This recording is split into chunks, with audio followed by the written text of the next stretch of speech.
কাম ছাত্রছাত্রী, পৌঁছেছি আবার ছোট প্রশ্ন যেগুলোর মান 1, সেগুলো ক বিভাগে থাকবে, 14টি করতে হবে।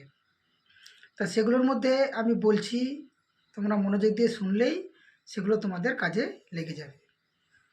তো প্রশ্নগুলি হচ্ছে, প্রথম প্রশ্নটি হচ্ছে, যে প্রক্রিয়ায় ভূমির উচ্চতা হ্রাস পায় তাকে বলে? প্রথম কিউ অগ্নুদ্গম, দ্বিতীয় আরোহণ, তৃতীয় সঞ্চয় কার্য, চতুর্থ অবরোহণ। উত্তরটি হবে অবরোহণ। দ্বিতীয় প্রশ্নটি হলো, দুটি নদী অববাহিকার মধ্যবর্তী উচ্চভূমিকে বলে?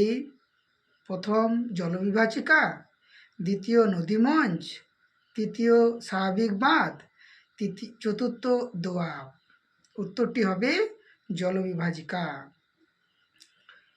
তৃতীয় প্রশ্নটি হলো, হিমবাহ সৃষ্ট হ্রদ হলো? প্রথম করি হ্রদ, প্লায়া হ্রদ, অশ্বক্ষাকৃতি হ্রদ, উপহ্রদ। উত্তরটি হবে করি হ্রদ। চতুর্থ প্রশ্নটি হচ্ছে, বায়ুর সঞ্চয়ের ফলে গঠিত সমভূমিকে বলে? বালিয়াড়ি, হামাদা, ধ্রিয়া না লয়েস? উত্তরটি হবে লয়েস। পঞ্চম প্রশ্নটি হচ্ছে, সাহারা মরুভূমির লবণাক্ত হ্রদগুলিকে বলে? শর্টস, বোলসন, ধান্ধ না তাল? উত্তরটি হবে শর্টস। ষষ্ঠটি হচ্ছে, কেন্দ্রশাসিত অঞ্চল লাদাখকে পৃথক করা হয়েছে? তেলেঙ্গানা, জম্মু কাশ্মীর, উত্তরাখণ্ড, ঝাড়খণ্ড? উত্তরটি হবে জম্মু ও কাশ্মীর।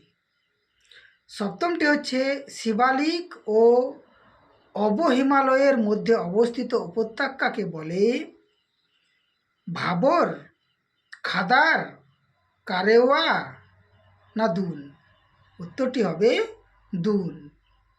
অষ্টমটি হচ্ছে, ভারতের সর্ববৃহৎ নদী পরিকল্পনাটি? হীরাকুদ, ভাকরা নাঙ্গাল, নাগার্জুনা সাগর, রানা প্রতাপ সাগর? উত্তরটি হবে ভাকরা নাঙ্গাল। নবমটি হচ্ছে, মৌসুমী বিস্ফোরণ প্রথমে দেখা যায়? কেরলে, কর্ণাটকে, মেঘালয়ে না পশ্চিমবঙ্গে? উত্তরটি হবে কেরলে। দশম প্রশ্নটি হচ্ছে, যে অঞ্চলে চন্দন গাছ জন্মায় তা হল? ক্রান্তীয় চিরহরিত উদ্ভিদ, ক্রান্তীয় পূর্ণমোচী উদ্ভিদ, ক্রান্তীয় মরু উদ্ভিদ, সরলবর্গীয় উদ্ভিদ? উত্তরটি হবে ক্রান্তীয় পূর্ণমোচী উদ্ভিদ। 11তম হচ্ছে, ভারতের কেন্দ্রীয় কফি গবেষণাগার অবস্থিত? জোরহাটে, বেঙ্গালুরুতে, চিকমাগালুরুতে, কোয়েম্বাটুরে? উত্তরটি হবে চিকমাগালুরুতে। 12তমটি হবে, পশ্চিমবঙ্গের সর্বাধিক গুরুত্বপূর্ণ তথ্য প্রযুক্তি শিল্পকেন্দ্র হল? দুর্গাপুরে, খড়গপুরে, সেক্টর 5 সল্টলেকে, শিলিগুড়িতে? উত্তরটি হবে সেক্টর 5 সল্টলেকে। 13তম হবে, ভারতের আদমশুমারি অনুযায়ী একটি শহরের ন্যূনতম জনসংখ্যা হল?